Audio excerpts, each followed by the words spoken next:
always been fascinated by the medium of outer space. And, space has all kinds of constraints, right? It's the hardest medium to operate in. No disrespect to my ground pounding brothers and sisters or airmen that fly and those kind of things. But the environment of space it's just really freaking hard, right? Everything wants to kill you.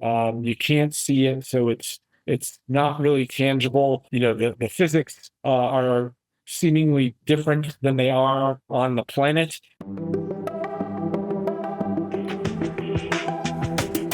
Hey everyone, and thanks for listening to another episode of DIB Innovators. Today I'm speaking with Lee Rosen, co-founder, president, and CEO at ThinkOrbital. Lee, thanks for chatting with me today. Hey, it's great to be here. Thanks so much for having me. You bet. Well, as I start many of these podcasts, so the veteran network is tight, and I really appreciate, you serving, both retired as colonels. So I think that's awesome. But can you talk a little bit about your, upbringing, through the Air Force, what that's opened up your eyes up to, and then, what you did after that to finally find yourself as founding ThinkOrbital? Yeah, really, really appreciate it. And thank you for your service. I went to college here in Colorado at a small school just south of here called the Air Force Academy. And Here. yeah, Go Falcons. The school for wayward boys and girls. And it was great education and a good place to be from. But in any case, yeah, grateful to the amazing folks down at the academy, and really started my career off right. Spent my entire 23 years in the United States Air Force as an acquisition officer, engineer, and space operator. Really would have been in the Space Force had there been a Space Force at that time. But turns out we were the space arm of the Air Force. And my entire career was basically based in space, if you will. So I've been doing space stuff a very, very long time. Had the opportunity to serve at the Space Systems Command or Space and Missile Systems Center in Los Angeles on a couple of assignments where the Air Force does all of its acquisition of its space assets, from GPS satellites to weather satellites to the rockets that it uses to fly things into outer space. Had a couple of assignments at the National Reconnaissance Office, the folks that buy and fly our nation's fleet of intelligence satellites. Got some amazing stories there. Can't talk about any of them.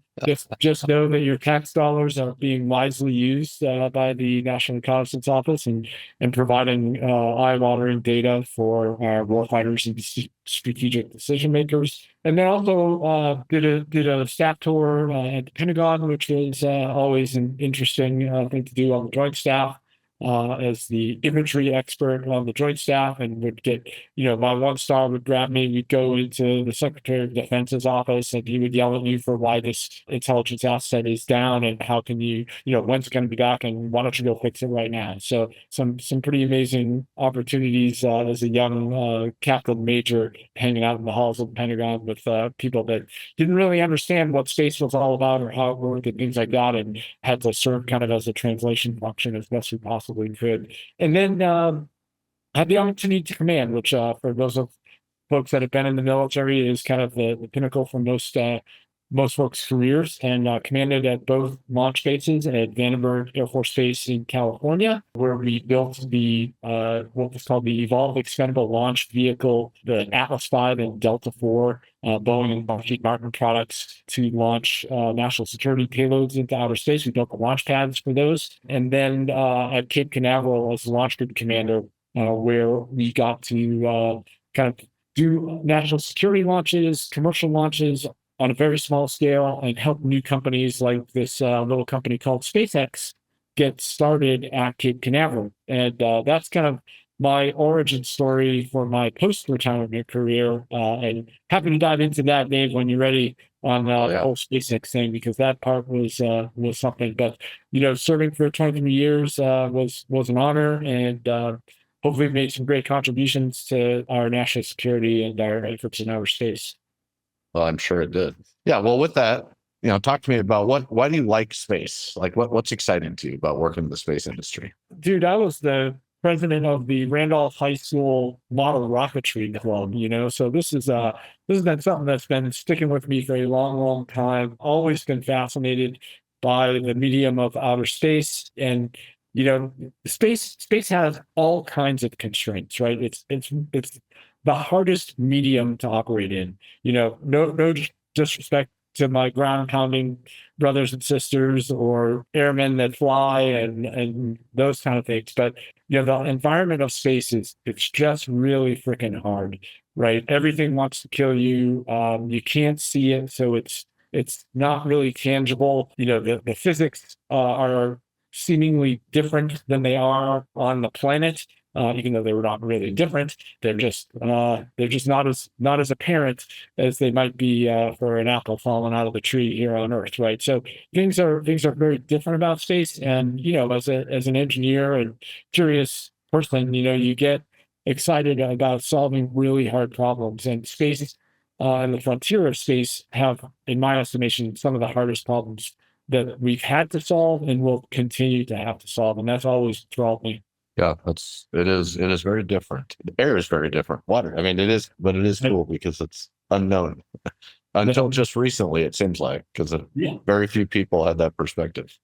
Right. And then, as a science fiction fan, we all kind of have seen everything from Star Wars to Star Trek to, The Expanse and other great shows. I don't know if you watched For All Mankind, an amazing show, kind of an alternative history show. So all of those kind of, purport this, future in outer space that, some of it's good, some of it's bad, but certainly, going beyond and exploring is the fundamental nature of humankind, right? And it's our destiny to expand beyond this planet. And it was very interesting. Elon, during my time at SpaceX, always have this philosophy that we needed an alternative, right, to this planet. Not and if you can take a very dim view, you could be a dinosaur looking up at that rock about to strike the Earth and wipe out your species type of view, or the very hopeful view of we need to expand, we need to have more places for people to live, and learn more about the origins of our universe, right? So I like the positive one versus the we're all going to die version. But I think they're both compelling versions for why having an alternative for humanity in space is really our destiny. Well, how was it working at SpaceX? I mean, obviously Elon Musk is amazing. I mean, what a visionary, an operator, just someone that can drive vision like I've never seen before. How was that? Yeah, SpaceX was the greatest place and the greatest show on earth, man. And there's substance behind everything that Elon and the team does there. They're the best group of technical engineers and finance folks and support folks that you will find anywhere on the planet. The most dedicated people, the smartest folks I've ever had the opportunity to work with, and they give a lot. And I am so grateful for my time there. And it's an interesting story. I think on kind of how I landed there. I was the launch group commander at the Cape, and President Obama was getting ready to come down to Cape Canaveral to announce this commercial space initiative, right? They're going to launch, supplies to the International Space Station on commercial rockets. This was like mind blowing at the time. And my boss said, "Hey, we'd like you to do the tour for the president." And I said, "Wow, that's great honor, sir. I'd love to do that." He's like, "Well, where should we take him?" And I said, "Well, we could take him out to Lockheed Martin and you'll see this beautiful new pad we just built and things like that." Saying, how about taking him to go see SpaceX? And I'm like, "Oh, those guys, they'll blow something up. He'll fall in a big hole. We'll kill the president. This will be career limiting for both of us. We should definitely not do this." Like, no, it'll be fine. It'll be fine.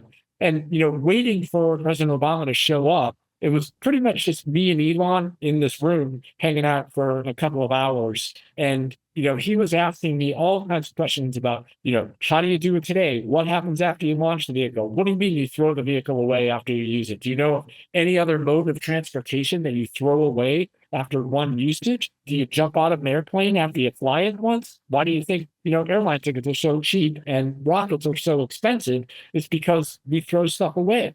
He's like, "Well, how would you land a rocket? I'm like, well, you could put wings on it, too heavy. You could, put parachutes on it. They don't work on Mars. I'm like, wow, this guy is a forward thinker. Let's call it that. But what had happened in the military launch and commercial launch, for not commercial launch, all of our commercial launch capability was pretty much offshore. Our good friends and close allies, the Russians, had this thing locked down. The French had great capability that was, everyone was flocking to, right? So all of that industry was offshore. Military launch was initially Boeing and Lockheed Martin. They couldn't make a go of it. They combined into a single entity, and the prices went up. And, that means less capability on orbit for warfighters, which as a military guy, that's not something that you want. It's in the opposite direction. And we kind of built this competition into the initial new Atlas V and Delta IV at the time system we had for launching national security space. And that competition was supposed to keep prices low. Well, when they combined, there was no competition, right? So there needed to be competition, and having a company like SpaceX and even the possibility of introducing that competition back into what was a very important national security space launch market is something I thought long and hard about after meeting Elon and the president and things like that. And it looked like commercial space kind of was on the forefront. And I took a great leap of faith at the time because SpaceX had 5 launches. 3 of them had been failures at the time. And it was very unsure whether or not they were going to actually make it. And, I went through the process to interview, had a couple of friends there and things like that to steer me in the right direction, and ended up being asked to be the site director at the brand new Vandenberg launch site that they were going to build. I'm like, oh, I knew my way around that base. Shouldn't be hard. Well, there's a big difference between kind of overseeing contractors building something on a base and you actually being responsible for it. And, Elon's attitude was, you got a year and a half and, $12 to make this happen. If you can't do it, I'll find somebody who will, right? So no pressure, get it done. And, we did get it done and we were super scrappy about it. And SpaceX kind of becomes not just a job, it's an adventure, kind of the old Navy terminology. It really becomes a lifestyle. And, we spent a lot of time making that launch pad, kind of transforming it from an old Titan launch pad into Falcon 9 and Falcon Heavy launch pad, ripping down a bunch of old infrastructure, constructing a bunch of new infrastructure. And, I remember the day, like the birth of my kids, it was early September of 2013. And, we did the first launch from Vandenberg, and I'm on console with, the guys that built this launch site with their bare hands. We're counting down 10, 9, 8, and we're like looking at each other like, holy crap, this might actually work. And it was my job to call liftoff. Zach Dunn was doing the 10, 9, 8. And he hits T0 and we're looking at the monitors and all the monitors freeze. And we see fire coming out the bottom of the rocket. We're like, oh crap. And collectively the whole room turns and looks out the window and sees the rocket taking off. And we go, liftoff. So like, what the hell's doing? And it ended up working just fine. The video froze for some reason for a little bit, and it turned out to be a perfect launch of the first Falcon 9 from the West Coast. So, and everything from that first launch, and we're like sobbing on console because we had put our hearts and soul to make this thing work. And it was an amazing experience all the way to, I got to launch 22 good friends into outer space, Wow. astronauts that are American heroes and international heroes. And when you look at their son or daughter and say, mom or dad is coming home and we're going to make sure of it, that's a wee bit of pressure. But, that entire team at SpaceX was super dedicated to making sure that, safety came first. And, Elon was a huge proponent of, if anybody has any reason to stop a launch, call me right now. And, that they've made this seem routine, but it is the farthest thing from routine ever. And, we've been bit by $17 piece parts and $1 million computer systems.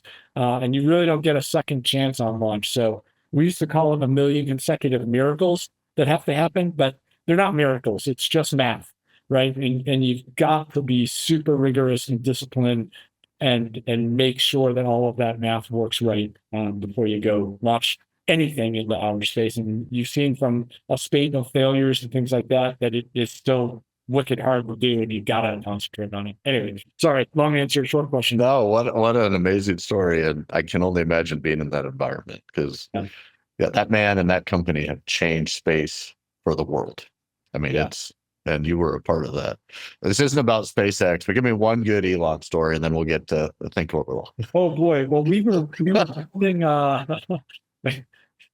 I got, you don't have to agree with what Elon says or anything like that, but I will tell you, he is the best technical guy I know, but not just in one area. Like there are super smart folks that are, computer engineers, and there are super smart structural engineers. Elon's depth and breadth of knowledge is unlike anything I have ever seen. And I have, in my 11 years there, I never saw him make a bad technical decision when he had good data. And that's a tribute to how brilliant the guy is. And it's not just him. He surrounds himself with brilliant, hardworking people. I'm not sure how I got in, but he was amazing at getting people and getting them motivated. And he forced me to be super scrappy, right? And even when SpaceX became SpaceX, right, this titan of the launch and space industry, you always felt like you could be bankrupt tomorrow if things didn't go right, right? So he kept you lean and hungry, and I've taken a lot of those lessons learned from how SpaceX is run, not just by Elon, but by Glenn and the entire leadership team and folks there.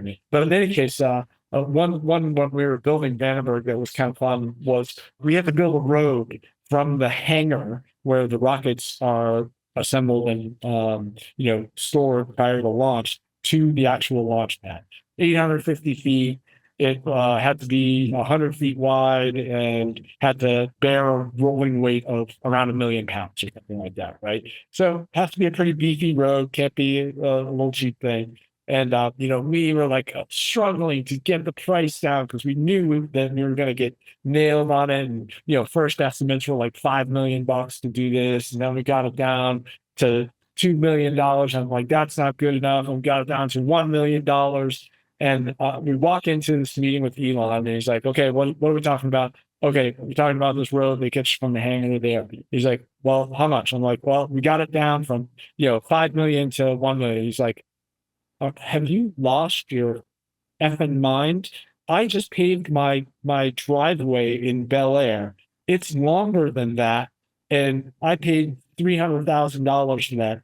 This is a little harder. You get $500,000. If you can't do it, I'll find somebody that can. And you're like, oh, guess what? We did it for $500,000. So a big part of building a road is the stuff that's underneath the road base, right? And that stuff is wicked expensive. And we needed like 2 feet of it along that entire distance. So we had broken up a lot of concrete during the build of the site. So we rented a concrete crusher, and for like 10 days, it was like, making road base, and we made our own road base. And that's how we saved a bunch of money. Oh, well, how resourceful. Yeah. Yeah. She's maniacally focused on all cost execution. It's awesome. Well, what made you think of then starting ThinkOrbital? Yeah. So at SpaceX, we were able to eliminate the constraints, or some of the constraints of outer space that we talked about earlier, right?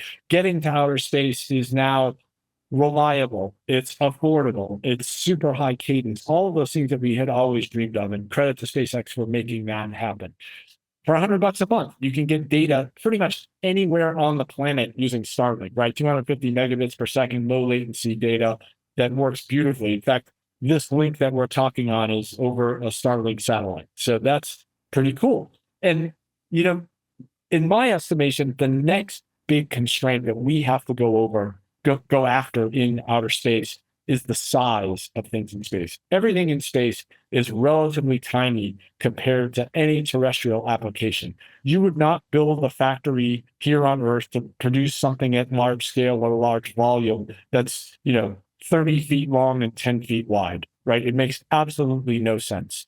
But that's how everything in outer space is done. It's built on the ground. It's crammed inside a relatively small rocket and then launched into outer space. If you're super creative, you do a little origami to unfold an antenna and things like that, but your inner volume is pretty much fixed by the volume of the rocket that you're launching in. So every science fiction movie that you have ever seen, Dave, they have tiny little spacecraft, right? Mhm. No, Well, no, they have a huge Star Wars. Right, Star Wars. So the tagline for our company used to be, "You can't build the Death Star without us." Bad tagline, but you get the point, right? Yes. In order to build big things in outer space, you have to build them where you need them, right? Mm. So we figured out a way to build huge infrastructure in outer space. And our company, ThinkOrbital, is laser focused on making sure that we have not only that large infrastructure in outer space and devised a way to build it, but when we went to go build it, the tools for building things in outer space don't even exist today because we essentially not built anything in outer space. Again, even the largest object in space, the International Space Station, was built on the ground in segments, launched in segments, and kind of connected up using a series of spacewalks and things like that. And it took a long period of time to get all of that capability in orbit. On a single launch, ThinkOrbital will be able to launch 4 times the volume of the International Space Station and assemble it in about 8 weeks. When that happens, this changes the game for how and what we do in outer space, whether it's manufacturing in outer space, whether it's forward basing military troops and supplies in outer space, forward based depots like the Army, the Marine Corps use for tanks, waiting for the Russians to come across the Ukrainian border, right? You don't have to transport all the stuff there, or replacing the International Space Station, science, research, human habitation. You name it. There's a lot of demand for large space infrastructure, and some applications we can't even think of today, I suspect. So we're not only figuring out a way to build that stuff in space, we had to invent the tools. And the tools are based on something that we did use at SpaceX, but was widely used in the nuclear industry called electron beam welding. Sounds like futuristic thing, was really invented in the 1960s. It's used to weld very thick materials together, like 6-inch steel on a single weld pass. It's a badass form of welding, but its biggest drawback is that it has to be done inside of a vacuum chamber because those electrons want to go anywhere other than to that target that you want them to go to. So I think we all know where there's the best vacuum chamber in the world, and that's 100 kilometers from everywhere on the planet. And electron beam welding is kind of our core technology. So we basically took a welding head that's about the size of an old microwave oven and shrunk it down to about the size of a venti coffee cup. Now, we can't weld through 6 inches of steel, but you really don't need to do that in outer space. So we sized the power and the mass of our electron beam gun to be able to weld through about 1/2 inch of aluminum, right? Which, the International Space Station is like 1/8 inch aluminum or so in most of its sections. So plenty of capability for assembling structures in outer space. But the electron beam stuff is pretty cool because not only can you weld with it, in order to weld with it, you actually have to track along kind of the edge of the place that you want to weld. So we do that by electronically steering the beam to match where the weld is and have some cameras to make sure that we can do that. If you steer that beam back and forth very quickly, you can actually cut with the electron beam and make really nice cuts with it. This is a 1/4 inch titanium that you're looking at here. And basically you're sculpting metal away from the center line. You can kind of see those ridges that build up. That's gravity pulling the material back towards the center line. What will happen in outer space when we do this for the first time later this year? We're not quite sure because no one's ever done it before, which makes it super exciting. So speaking of electron beam welding, we launched on the 6th of May of this year the first ever autonomous welder in outer space, which is super exciting. We got those samples back, and they're at NASA and the European Space Agency, and they're learning all kinds of new things. There was a variant of aluminum that we welded together that ESA, that European Space Agency, said, this does not weld well on Earth, but we want you to give it a go. And sure enough, it welded up fairly well in outer space in the microgravity environment. So everyone's scratching their head on why is that? Is it a different brain structure? Is the well pool different? All of those kind of things they're seeing very big differences. So not only did we get to demonstrate our technology, but we also are contributing to science, which is an awesome thing to go do. So welding, cutting. Another interesting effect of electron beam is that by the time the beam gets to its target, it's moving about a third the speed of light. So moving really, really fast. When you slam that beam into high density metal, it slows way down and emits radiation. And that radiation comes in the form of X-rays. It is essentially how every X-ray machine that you put your luggage through a TSA works. It's a mini electron beam gun, super high voltage that creates X-rays and has a detector behind it, right? So we're like, maybe we can X-ray our welds. So we did some experimentation, and sure enough, we generate X-rays by slamming our beam into a piece of tungsten that just heats up, and the X-rays come off, and we can penetrate through the skin of a bunch of different materials. And we're like, if I can look through my well, I might be able to look inside of a spacecraft. So, when we go to characterize what a spacecraft is today, like a new adversary launches a brand new satellite capability, we kind of take a picture of it from the outside, or we can listen to it and those kind of things. Would you feel real safe getting on an airplane that TSA takes a picture of the outside of your luggage and listens to, it with a stethoscope? No, and you wouldn't. So I think this adds a whole new dimension to what we call space domain awareness, the ability to potentially look inside satellites and see what components are there. Are the Russians hiding nuclear weapons inside satellites? You may have heard about that in the news here recently. This would be kind of the Cuban Missile Crisis equivalent of the U-2, showing pictures of missile sites. Now we would know that the Russians indeed are for sure storing nuclear weapons in outer space, and we could attribute that to them and hopefully get them to disarm. So I think those type of possibilities and capabilities are here. And then another cool part of the Swiss Army knife toolkit that we're building is additive manufacturing. You can put an aluminum wire down the center of this electron beam. You can actually 3D print with it. And we've demonstrated all of this on the ground and are in the process of demonstrating in space with another launch that's happening in the fourth quarter of this year, where we'll demonstrate long-form welding, X-ray inspection, and cutting. So super excited about that coming up too. I've been talking a lot here, Dave. Sorry. Damn, Lee, though, how awesome. Is this all patented? Like you own this and this capability set, or is it because it's old technology, it wasn't quite patentable? So it's very interesting. And here's another takeaway from Elon. Elon publishes all of the technology that he does for Tesla. There's no patents on anything, and it doesn't patent anything at SpaceX, to my knowledge. So his philosophy was always, go ahead, you try to do what I'm doing. You're going to make the same dumb mistakes. You're going to, take a lot longer to do it because I've got the resources and the smartest people in the world to make it happen. By the time you get to the point where I am today, I'll be 10 steps ahead. Right. So we do everything here at ThinkOrbital just on keeping it proprietary and keeping it trade secret versus doing patents. If I do a patent, I got to tell you, what the size of this thing is, how the electrons move, all of that kind of thing. And if I do that, I just gave away the secret sauce. Oh, that's amazing. Are you seeing a lot of traction with these use cases? Well, let me back up actually.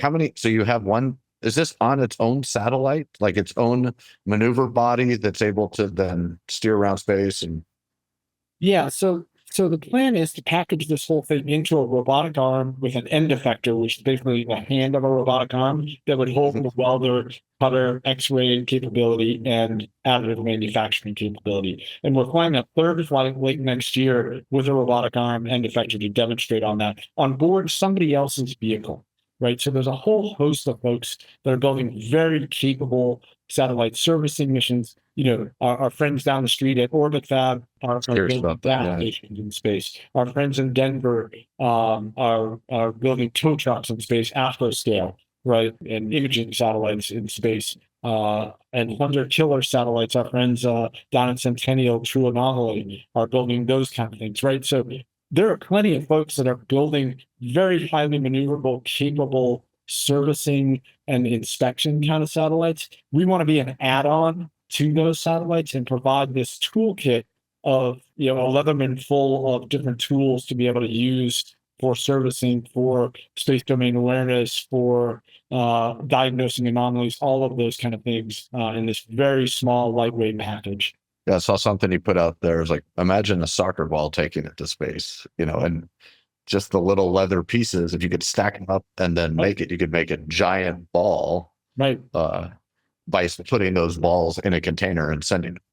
Right. They would be much, much smaller if you did it that way. So yeah, that's the infrastructure piece where we're going to take this toolkit that we're learning on and building and things like that, and then be our own biggest customer to build that huge infrastructure in space. It doesn't have to be a sphere, it could be theoretically any shape or size, but a sphere works really nicely. And again, on a single launch, 4 times the volume of the International Space Station by flat packing all of your stuff IKEA style and then reassembling that in outer space. And, by practicing all of these things with the toolkit, we'll be able to do that. It's a much easier problem, actually, to put part A next to part B and weld along seam C than it is to go up to a satellite to cut its solar panels off or whatever you want to do to service it.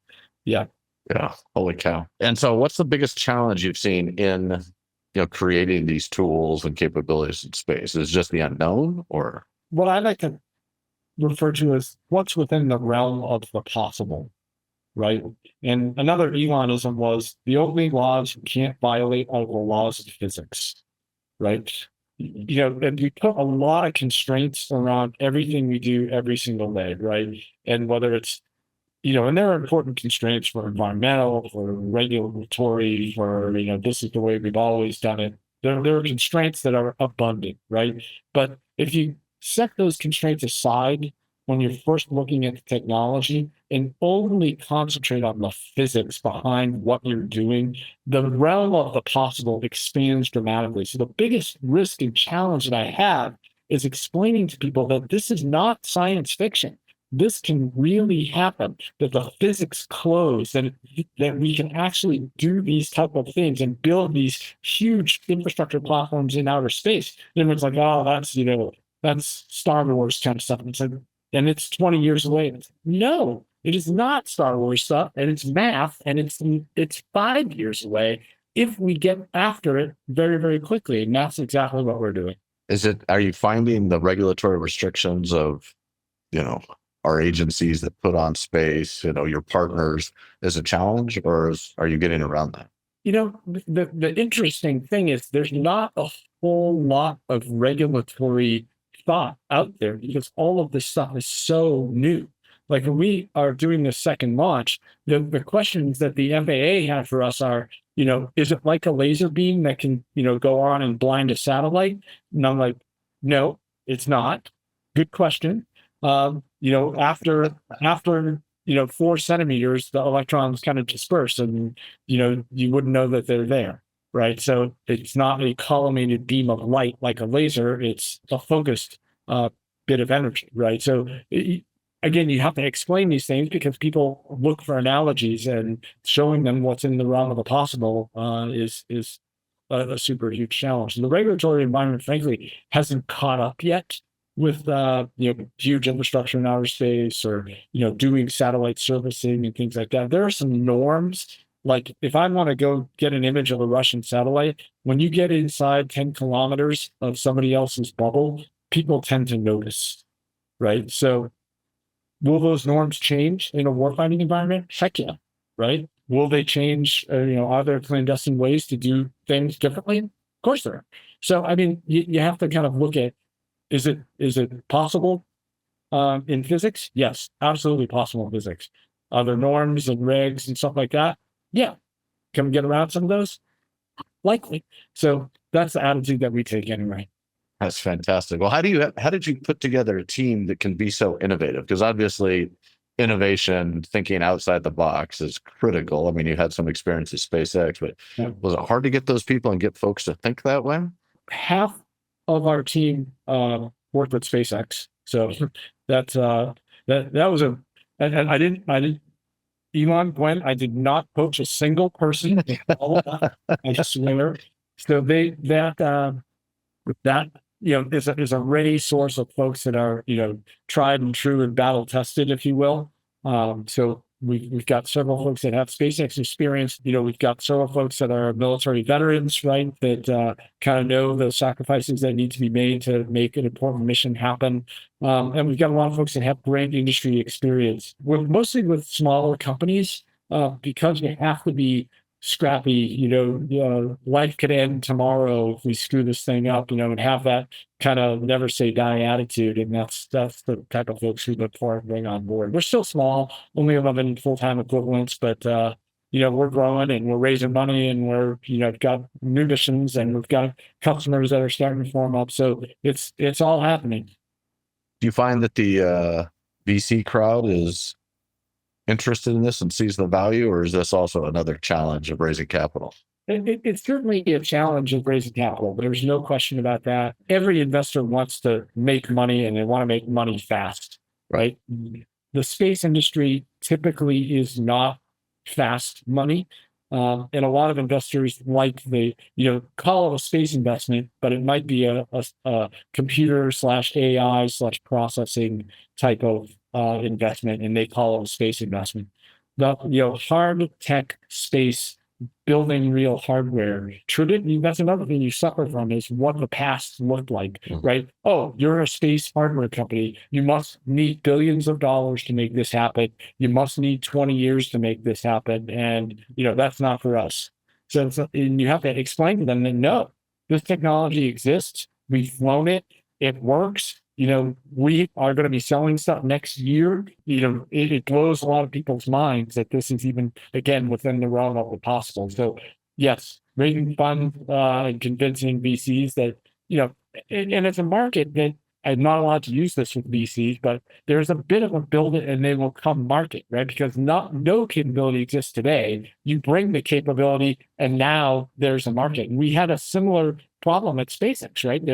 There is no commercial launch market. The Russians and the French have this thing locked up. The government will never work with you guys. You're tiny, right? Now look at today, several years later, there's a huge commercial launch market because SpaceX has made it affordable and reliable and all those things. And there's missions that no one ever dreamed of. I mean, both of our launches have been on SpaceX and they've been super affordable, right? And high cadence. So I think markets will develop around having this repair capability, this surveillance capability, and eventually the large infrastructure and space capability that, again, we can't even conceive how big they're going to be today. So awesome. I love it. Well, where are you guys going to be in the next 5 to 10 years? So certainly within the next 5 years, we will have launched at least 3 times. We will be doing missions to do servicing on satellites in outer space. We will be very involved with the military and doing space surveillance and space domain awareness type of tasks, maybe even some offensive and defensive kind of stuff. But then, certainly within the next 7 years, we are going to be building large infrastructure in outer space. We've got a great partner in NASA. We won what's called the Collaborations for Commercial Space Capabilities 2 contract. They're paying for us to demonstrate the toolkit at Marshall Space Flight Center, buying robotic arms and software and things like that. And then, they see this as a potential to help a company that's doing the next generation of the International Space Station and commercial space stations. And there are several of them out there, but being able to add a node onto those space stations to make them bigger and more robust is kind of our first step. And then eventually we'll build this big infrastructure in space within the next 10 years. And we'll get you a reservation at the Hilton Outer Space Low Earth Orbit. How's that? I've signed me up. Sign me up, Lee. Well, man, we could go on for hours. We are going to go get a beer here on Pearl Street in Boulder since we're both nearby as we continue this conversation. But for today, unfortunately, we're going to have to wrap it up. But if folks want to, follow Lee Rosen or ThinkOrbital, how's the best way? Where do you put out your comms? Yeah. So, we're on all the major social media. ThinkOrbital, one word. My email is lee@thinkorbital.com. Not too complicated. Creative. Happy to talk to folks because I think it's this is the future that you're seeing here, and we're on the ground floor of it, and it's a bright and super exciting future. So we really appreciate you taking the time, Dave, to get this out there, not only for our company, but for all those folks out there that are making a difference in the industry. Well, Lee, thanks so much. I really appreciate it. And I look forward to getting together again. All right. Take care. Take Bye-bye. care.